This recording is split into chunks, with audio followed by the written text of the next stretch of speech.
बच्चों, welcome to all of you. Myself is Monika Singh and watching study with Monika. Next question है, पराशर को परिभाषित कीजिए, विलय के मूलक द्रव्यमान में संबंध स्थापित कीजिए। ये है 1.5 नंबर का, यानी कि 4 नंबर का ये आपका क्या है क्वेश्चन है। तो हम इसमें क्या बताएंगे आपको, परासरण दाब। तो परासरण दाब की डेफिनेशन में नहीं लिखवाऊंगी, मैं समझाऊंगी सिर्फ कि परासरण दाब होता क्या है। देखो बेटा, कैसे हम क्या लेंगे, एक पात्र लिया, पात्र में एक साइड हमने लिख दिया विलायक, लिख दिया नहीं रख दिया, जैसे जल, और हमने इधर लिख दिया कोई विलयन, जैसे नमक नमक का विलयन बना के रख देते हैं, तो हमने ले लिया इधर विलयन। तो हम क्या कहेंगे, जब आप इस तरीके से रख दोगे तो आप नोटिस करोगे, एक तरफ रखा है आपने जल यानी विलायक, एक तरफ आपने रखा है नमक का विलयन। तो आप देखोगे जो पानी है वो पानी किधर चला जाएगा, अर्ध पारगम्य झिल्ली में से होकर के वो किधर चला जाएगा बेटा, विलयन की ओर चला जाएगा, वो विलयन की ओर चला जाएगा। तो इसी क्रिया को हम क्या कहते हैं, ये कौन सी झिल्ली है, ये झिल्ली है आपकी अर्ध पारगम्य झिल्ली, ठीक है। तो देखो इसी क्रिया को हम कहते हैं परासरण, मतलब अर्ध पारगम्य झिल्ली के द्वारा विलायक का विलयन की ओर गमन क्या कहलाता है, परासरण। अब क्या होता है, इसके ऊपर हम क्या करेंगे, बाह्य दाब आरोपित किया जाएगा, ठीक है, किस पे, विलयन की ओर। विलयन की ओर क्या करेंगे हम, बाह्य बल या बाह्य दाब आरोपित करेंगे, जिसकी वजह से ये क्रिया क्या हो जाएगी बेटा, रुक जाएगी। बाह्य दाब हम यहाँ क्या लगाएंगे, बाह्य दाब। तो बाह्य दाब हम, अब देखो डेफिनेशन समझ लो इसका क्या होता है बेटा। परासरण दाब का डेफिनेशन आपको कैसे लिखना है कि विलयन पर बाह्य दाब आरोपित करने पर, विलयन पर बाह्य दाब आरोपित करने पर परासरण की क्रिया रुक जाती है। इस बाह्य दाब को ही हम परासरण दाब कहते हैं। एक बार और सुन लीजिए, विलयन पर बाह्य दाब लगाने पर परासरण की क्रिया रुक जाती है, इसी दाब को हम क्या कहते हैं, परासरण दाब कहते हैं, ठीक है बेटा। तो आप परासरण दाब लिख लीजिएगा, ये चित्र भी बना सकते हो आप, ठीक है। अब हम देखो इसमें एक और टॉपिक है कि परासरण दाब पाई और विलय के मोलर द्रव्यमान में संबंध निकालना है। तो यहाँ हेडिंग डाल देते हैं परासरण दाब, ये तो आपने बता दी मैंने आपको। दूसरा हमारा क्या है, परासरण दाब पाए तथा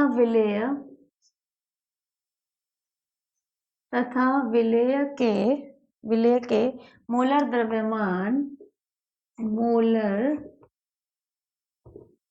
द्रव्यमान C में संबंध निकालना है, ठीक है। तो देखो क्या निकालेंगे, छोटा सा है, सिंपल सा, देखते हैं जल्दी से। तो एक वैज्ञानिक थे हमारे, कौन से थे, वो थे, क्या नाम था उनका, बॉयल थे, और एक तो बॉयल थे आपके, और एक हमारे वॉन्ट थे। तो बॉयल और एक कौन थे बेटा, वॉन्ट।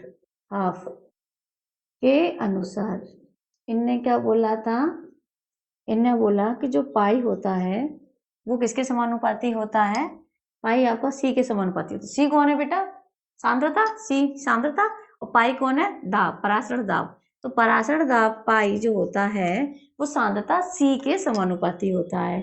और इस टाइम टेम्परेचर क्या होता है, यहाँ पे ऐसे लिख देते हैं, कब, नियत ताप पर, ऐसे लिख देते हैं, नियत ताप पर ऐसा होता है कि जो परासरण दाब होता है वो सांद्रता सी के समानुपाती होता है। और दूसरा अपन क्या कह सकते हैं, एक और होता है चार्ल्स वॉन्ट हॉफ के अनुसार, ठीक है, इसको अपन बना सकते हैं। ये जो पाई होता है वो टी के समानुपाती होता है, तो ये क्या आ जाएगा, नियत सांद्रण पर, नियत सांद्रण या नियत सांद्रता पर, ठीक है। ये समीकरण 2 हो गया। हम कहेंगे समीकरण 1 व 2 से, देखो ये भी पाई समानुपाती है, पाई अनुपाती है, दोनों को क्या लिख सकते हैं, पाई समानुपाती सी टी। अब समानुपाती आप हटाओगे और हम स्थिरांक लगाएंगे, तो पाई बराबर क्या आ जाएगा, सी आर टी। तो यहाँ पे कौन आया बेटा, आर। तो यहाँ आर बराबर क्या है, विलयन का स्थिरांक या विलयन स्थिरांक, ऐसे भी बोल सकते हैं। यही पूछा था, यही हमने इसको बता दिया, pi equal to C R T, ठीक है। तो ये हमारा एक क्वेश्चन कंप्लीट हो गया, ठीक है। एक क्वेश्चन समझ में आ गया। अब परासरण दाब का एक बार और डेफिनेशन आपको बता देती रही हूँ। देखो क्या होता है, विलयन पर बाह्य दाब लगाने पर परासरण की क्रिया रुक जाती है, इसी दाब को हम क्या कहेंगे, परासरण दाब कहेंगे। ठीक है, परासरण दाब बोल देंगे। ठीक है, ये हो गया आपका, ये परासरण दाब में संबंध स्थापित करना था, पाई इजिकल टू CRT आपका आ जाएगा, छोटा सा है और देखो कितने मार्क्स का है। ठीक है, चलो आगे बढ़ते हैं। आप इसको 6 क्वेश्चन कौन सा है, 5 का क था। ठीक है, अब हमारा आएगा 5 का ख, और 5 का ख जो है वो मैं आपको पहले करा चुकी हूँ अपने एक वीडियो में, उसका लिंक मैं डाल दूंगी इसमें। ठीक है, तो हमारा 5 का ख मैं क्वेश्चन लिख दे रही हूँ फटाक से। क्या है क्वेश्चन आपका, शून्य कोटि की अभिक्रिया का वेग स्थिरांक, शून्य कोटि, ये मैं बोल दे रही हूँ, टाइम खराब होगा इससे। तो हमें इसमें क्या है, शून्य कोटि की जो हमारा 5 का ख है उसका नंबर भी बता देते हैं। नंबर क्या है उसमें, ये इस तरीके से नंबर है 1 और 3 मार्क्स का। तो शून्य कोटि की अभिक्रिया का व्यंजक देना है आपको। ठीक है बेटा, और इसका मात्रक देना है। ठीक है, दोनों ही देने हैं, मात्रक देना है और आपको व्यंजक देना है। ये 5 के खा में आया हुआ है, और देख लो आप, व्यंजक आपका 3 नंबर का, मात्रक इसका 1 नंबर का। मात्रक में अभी के अभी आपको बता दे रही हूँ, शून्य कोटि के विज्ञान का मात्रक आपको कैसे याद रखना है, मोल, लीटा इनवर्स और सेकंड इनवर्स। ठीक है, तो ये तो हो गया इसका मात्रक, और इसका जो व्यंजक है वो मैंने बहुत अच्छे से अपने एक वीडियो में बनाया है, उसका मैं लिंक डाल दूंगी, जो चाहे वो देख सकता है। ठीक है बेटा, अब हमारा नेक्स्ट क्वेश्चन है, इसके बाद नेक्स्ट क्वेश्चन आता है 5 का ग। ठीक है, मोल, लीटर इनवर्स, सेकंड इनवर्स, और प्रथम कोटि का क्या होता है, सिर्फ सेकंड इनवर्स, समय इनवर्स बोल देते हैं उसको। अब हमारा आता है 5 का ग, 5 का क्या सुंदर, 5 का हम बनाएंगे अब ग। तो बेटा देखो क्वेश्चन क्या है, संक्रमण तत्वों का सामान्य इलेक्ट्रॉनिक विन्यास व 3 अभिलाक्षणिक गुणों को लिखिए।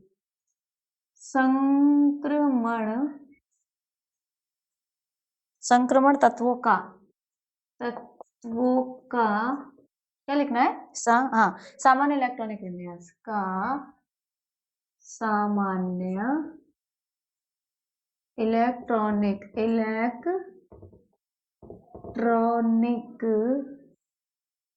विन्यास। ठीक है, संक्रमण तत्वों का सामान्य इलेक्ट्रॉनिक विन्यास, और क्या करना है, वह 3 अभिलाक्षणिक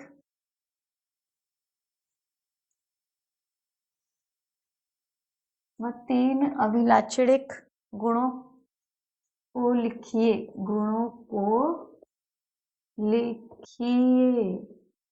ये कितने मार्क्स का है, 1+3, ये भी 1+3, वो कितने का था, 1+3, ये भी बेटा 1+3।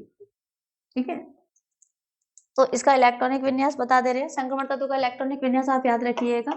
तो क्या हो जाता है, संक्रमण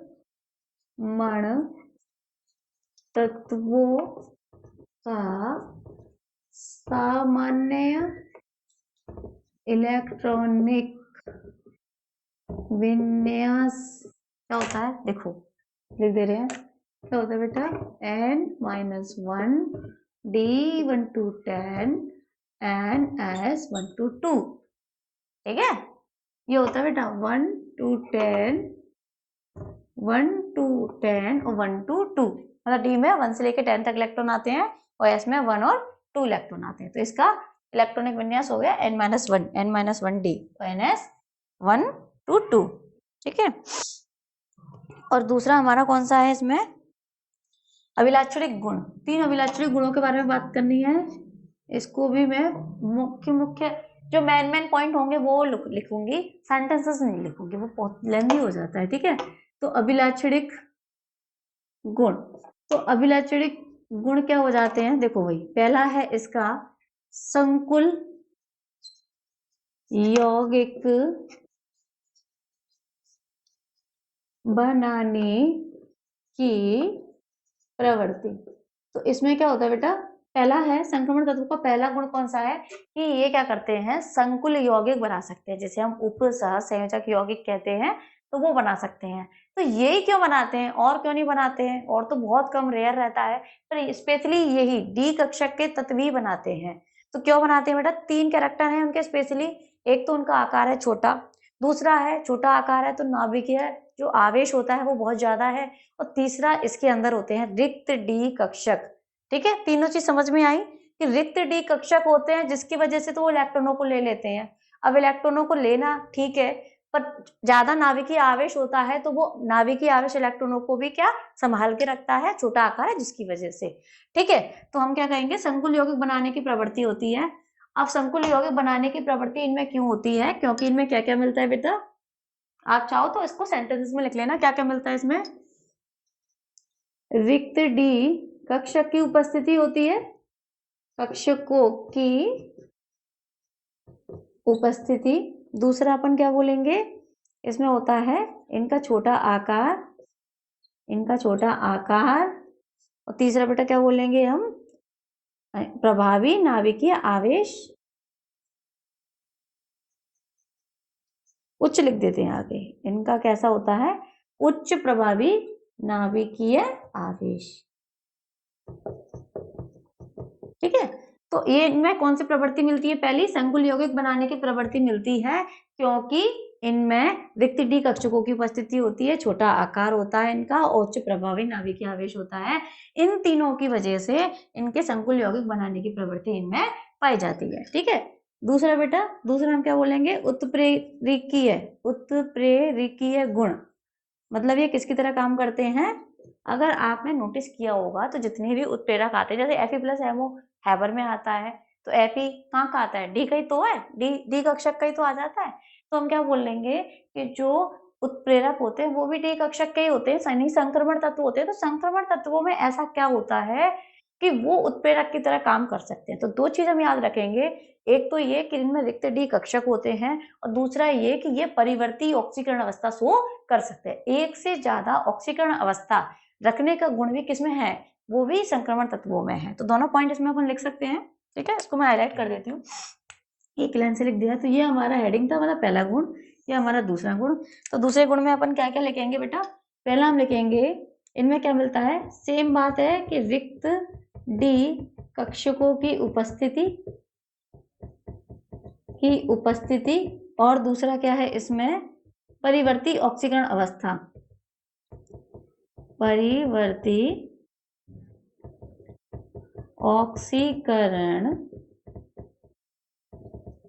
अवस्था। तो परिवर्ती ऑक्सीकरण अवस्था के कारण, अब देखो आप कैसे लिखोगे, अभी इसमें लिखना, अभी रासायनिक गुण में पहला संकुल यौगिक बनाने की प्रवृत्ति, संकुल यौगिक बनाने की प्रवृत्ति, इसमें निम्न गुण पाए जाते हैं जिसकी वजह से संकुल यौगिक बनाता है, रिक्त डी कक्षकों की उपस्थिति, छोटा आकार, उच्च प्रभावी नाभिकीय आवेश। दूसरा लिखना उत्प्रेरक गुण, इसमें निम्न गुण पाए जाते हैं जिसकी वजह से उत्प्रेरक की तरह काम करते हैं, जैसे रिक्त डी कक्षकों की उपस्थिति और परिवर्ती ऑक्सीकरण अवस्था। परिवर्ती ऑक्सीकरण अवस्था का मतलब है कि जैसे कि Fe है तो Fe+2 भी दिखाता है और Fe+3 भी दिखाता है। ठीक है, तो संक्रमण तत्वों में एक से अधिक ऑक्सीकरण अवस्था दर्शाने का गुण भी पाया जाता है, जो किसके काम आता है बेटा, उत्प्रेरक बनाने के काम आता है, उत्प्रेरक की तरह काम करने के काम आता है। तीसरा हम इसमें लिखेंगे, अब इसको मैं डाल दे रही हूँ, मैं लिख लिया, संकुल यौगिक बनाने की प्रवृत्ति, उत्प्रेरकीय गुण, और तीसरा हम लिखेंगे अंतरकाशी यौगिक बनाने की प्रवृत्ति। तीसरा हमारा क्या है, अंतरकाशी यौगिक बनाने की प्रवृत्ति, अंतरकाशी यौगिक, अंतरकाशी यौगिक बनाने की प्रवृत्ति। ठीक है, तो अंतरकाशी यौगिक बनाने की प्रवृत्ति क्यों होती है इनमें, तो इसमें क्या लिखा होता है, देखो इनमें क्या होता है, इनके चालक में, या इसको मैं लिख दे रही हूं, तो इसमें क्या होता है बेटा, संक्रमण तत्वों के जालक के मध्य छोटे छोटे परमाणु, या छोटे छोटे क्या बोलेंगे, तत्व, परमाणु नहीं, छोटे छोटे तत्व, जैसे कार्बन, हाइड्रोजन आदि आ जाते हैं, ठीक है, संक्रमण तत्वों के जालक में, वो जालक होते हैं ना, जालक के मध्य छोटे छोटे तत्व जैसे, तो जालकों के मध्य में छोटे छोटे रिक्त स्थान होते हैं, ठीक है, जालकों के मध्य छोटे छोटे रिक्त स्थान में लिख देते हैं ना, पूरा सही से लिख देते हैं, छोटे छोटे रिक्त स्थानों में, रिक्त स्थानों में छोटे छोटे तत्व जैसे कार्बन, हाइड्रोजन आदि आ जाते हैं, जिससे, ठीक है, आ जाते हैं, जिससे क्या होता है बेटा, अंतराकाशी यौगिक बनते हैं, यौगिक बनते हैं, ठीक है। संक्रमण तत्वों का सामान्य इलेक्ट्रॉनिक विन्यास आप ये याद रखना, ये वाला क्या होता है, N-1D 1-10 NS1-2, ठीक है। इसके बाद हमने 3 इसके तत्व के गुण पढ़े, संक्रमण तत्वों के गुण पढ़े। पहले हमने क्या पढ़ा, पहले हमने पढ़ा इसका कौन सा वाला, संकुल यौगिक बनाने की प्रवृत्ति। संकुल यौगिक बनाने की प्रवृत्ति इन्हीं में होती है क्योंकि इनके पास रिक्त डी कक्षक होते हैं, इनके पास इनका छोटा आकार होता है, छोटा आकार होता है जिसकी वजह से इन पे नाभिकीय आवेश भी प्रबल होते हैं, तो इलेक्ट्रॉनों को संभाल के रख सकते हैं, ठीक है, बात समझ में आई। इसके लिए दूसरा इनका गुण होता है इनका उत्प्रेरक वाला, उत्प्रेरक की तरह काम करते हैं क्योंकि सेम रिक्त डी कक्षक होते हैं, जिससे कि इलेक्ट्रॉनों को ले लेते हैं, दूसरों को दे देते हैं, ठीक है, उनको रिएक्शन करवाने में मदद करते हैं, उत्प्रेरक की तरह काम करते हैं। दूसरा, सॉरी, हम क्या कह रहे थे, हम उत्प्रेरक की तरह काम करते हैं क्योंकि इनमें रिक्त डी कक्षक होते हैं और इनकी ऑक्सीकरण अवस्था बदलने की क्या होती है, इनकी प्रवृत्ति होती है। तीसरा हम कह रहे थे अंतराकाशी यौगिक बना लेते हैं क्योंकि इनके जालक में छोटी छोटी जगह होती हैं, उनको ही हम अंतराकाशी कहते हैं, कोई और काशी नहीं है, अंतराकाशी, छोटी छोटी जगह होती हैं जिनको अंतराकाशी कहते हैं, उनमें ये छोटे छोटे तत्व आके बैठ जाते हो, एक नए तरीके के यौगिक का निर्माण हो जाता है जिन्हें कहते हैं अंतराकाशी यौगिक। अब देख लेते हैं वीडियो कितना बड़ा हुआ है।